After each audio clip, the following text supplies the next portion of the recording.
Po yung karton niya po, ma'am. Almost brand new na po ito, ma'am. Napaka-solid po siya at napakaganda. So, ito po siya. Tatanggalin po natin yung kanyang styrofoam po, ma'am. Ito po siya, ma'am. Ayan.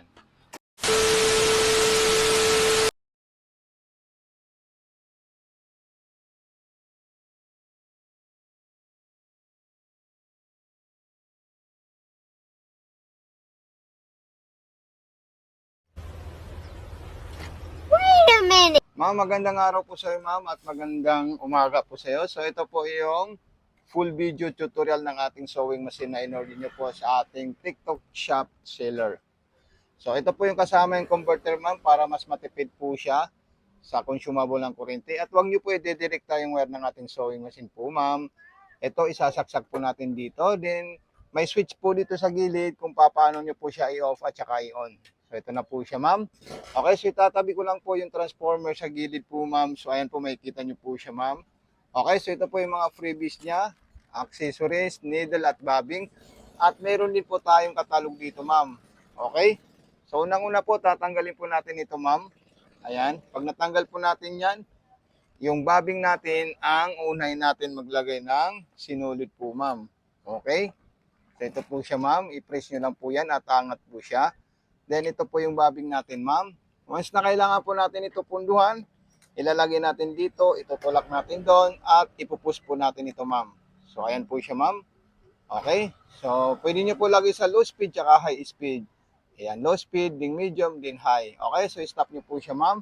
Itatali nyo po dyan yung sinulid nyo at hawakan nyo po para mag-refill po tayo. Pagkatapos, ilalagay natin dyan. At ito naman po is ilalagay po natin dito. At meron po tayong makikitang hiwa po dyan, ma'am. Okay?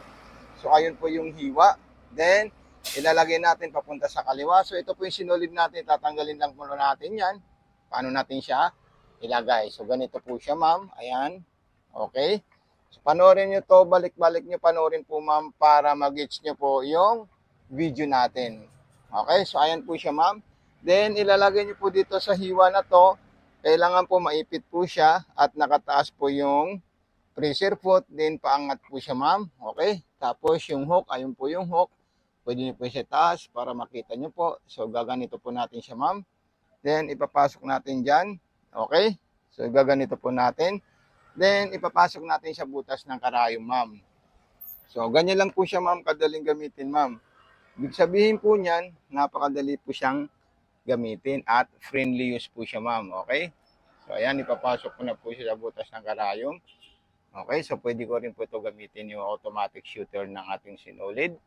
So, ayan po siya, ma'am. Aralin nyo lang po, ma'am, yung shooter thread natin. Then, pagkatapos po natin ipasok sa butas ng karayom, ikutin natin ito para makain niya yung sinulid sa ilalim. So, ayun po silang dalawa. Ayan. Ang ikot ito, ma'am, puro pa ganito, wag po tayo ikot papunta po doon. Kasi hindi niya po makakain yung sinulid sa ilalim. So, ayan. Then, pagkatapos po natin siya ilabas, so, isasarado natin yan. Okay? Yung karayom, kailangan nasa taas po siya, ma'am, ha? Huwag po nakalubog doon sa ilalim or sa tela. So, ayan po siya, ma'am. Then, pwede po tayo mamili ng gusto nating design. So, street sewing, zigzagger. So, ayan. Okay? So, nasa street sewing po tayo na pangmaong. Kahit 3 layer, pwede po siya. So, button start, then speed control. Kung gusto nyo pong mahina or mabilis, ayan po siya. Tama lang po siya kung beginner po kayo sa medium speed. Then, atras, abante po siya, ma'am. Okay? Then, ganyan po siya, ma'am. Napakadali po siya gamitin. Kung mga koto naman po, ma'am, so makikita nyo po, may indicator po siyang letter B kasi ABC po siya. Okay? Hanggang L. Kung magdi-design po kayo, pwede nyo po gamitin yung mga iba't ibang klaseng zigzag ng ating sewing machine.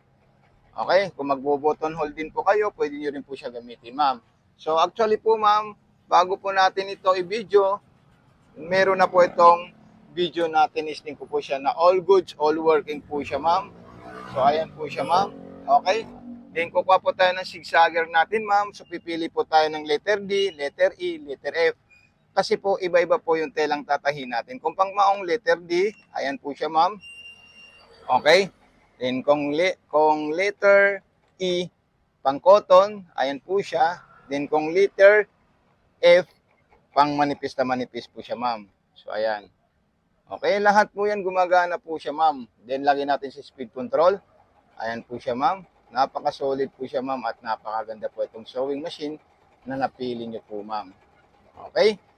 So, stop natin siya, ma'am. At kung kayo po ay may katanungan, ma'am, wag po kayong mahihiya mag-message sa akin at mag-PM. Okay?